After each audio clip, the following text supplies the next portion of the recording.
आता राम मंदिराच्या या घोटाळ्याबद्दल ज्या नावाची मीडियामधून सर्वाधिक चर्चा होते ते नाव म्हणजे टिनू यादव.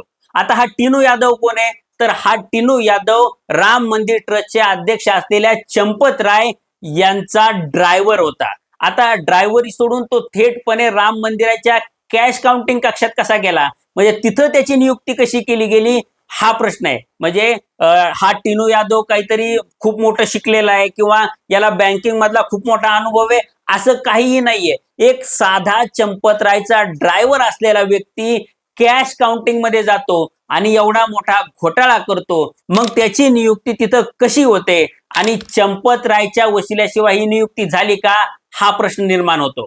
या व्यतिरिक्त आणखी काही नावं आहेत जी ट्रस्ट मधल्या लोकांशी निगडीत आहेत. मग उदाहरणच घ्यायचं झालं तर अनुकल्प मिश्रा, लवकुश मिश्रा आणि रमाशंकर मिश्रा हे 3 मिश्रा लोक आहेत.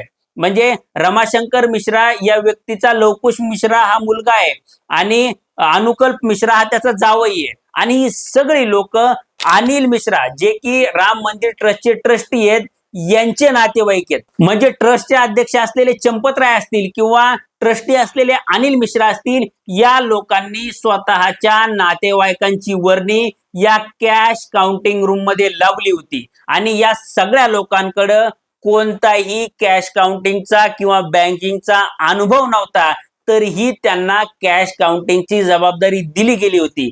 याचा अर्थ चंपतराय आणि अनिल मिश्रांनी चोरी करण्याच्या उद्देशानंच या लोकांची तिथं नियुक्ती केली होती हे स्पष्ट होतं.